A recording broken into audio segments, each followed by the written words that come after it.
폴리가 읽어주는 오늘의 미국 뉴스.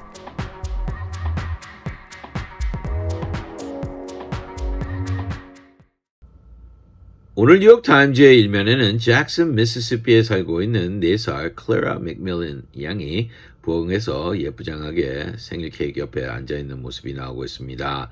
헬라인어는 Summer of Want 이라고 나오고 있는데요.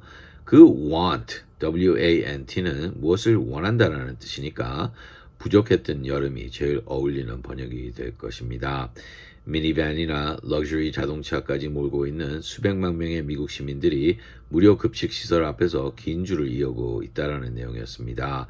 팬데믹으로 수많은 사람들이 직장을 잃었기 때문이라고 했는데요. 그들은 감사와 수치감의 뜻을 다시 알게 되었고 선택의 자유를 잃은 심정도 새로 알게 되었다라고 합니다.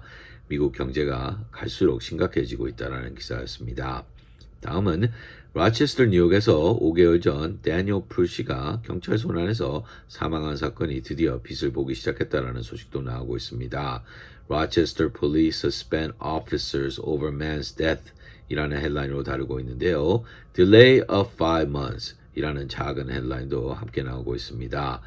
프루시는 정신병자였다고 하는데요. 3월달 추운 밤거리에 벌거벗은 채로 뛰어나왔다라고 합니다. 코로나 바이러스가 있다며 경찰들에게 침을 뱉어서 후드를 씌웠다라고 하는데요. 그 후 고개를 들자 경찰들이 그의 머리를 길바닥에 약 2분 동안 억누르고 있는 장면이 비디오에 찍혔다라고 합니다. 문제는 숨을 쉴 수 없을 정도로 머리를 하도 눌러 질식사했다라는 것인데요. 왜 수사를 시작하는데 5개월이 걸렸냐는 비난도 함께 나오고 있습니다. 이에 대한 시위가 계속 일어났기 때문뿐이라는 분석도 나오고 있는 기사입니다. 이어서 어제 크노시아, 위스콘신을 방문한 조 바이든 민주당 대선 후보가 교회 안에서 고개를 숙이며 기도를 하고 있는 장면도 나오고 있습니다. 크노시아 주민, 상인, 소방관, 커뮤니티 지도자들과 만났다라고 하는데요. 헬라인은 Biden declares himself an ally of protesters 이라고 나오고 있습니다. 조 바이든 후보가 시위대의 아군이라고 선포했다라는 내용인데요. 여러 주민들과 흑인 커뮤니티 지도자들의 말을 듣는 시간이었다라고 합니다. 인종차별과 법원의 현실을 전달하는 주민들의 말을 귀담은 후 인종차별의 뿌리를 뽑고 평등한 기회를 주는 사회를 만들기 위해 최선을 다할 것이라고 했습니다. 당선이 되면 경찰개혁 태스크포스도 만들 것이라고 하는데요. 대통령이 직접 주도할 것이라고 했습니다. 그러나 시위와 폭동은 다른 문제라고도 못 박았다라고 했는데요.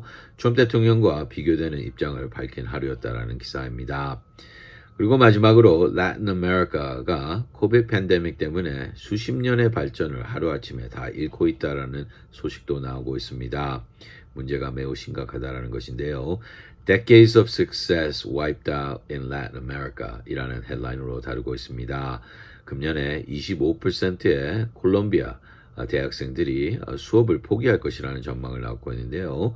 콜롬비아만이 아니라 온 라틴 아메리카 국가들도 비슷한 비율을 보여줄 것이라고 했습니다. 물론 코비드로 계속 파괴되고 있는 경제 상황 때문이라고 지적하고 있는데요. 지난 20여 년 동안 간신히 올려놓은 라틴 아메리칸 교육 수준이 코비드로 다 파괴되고 있다는 기사입니다. 이상이 오늘 뉴욕타임즈의 주요 헤드라인들이었습니다.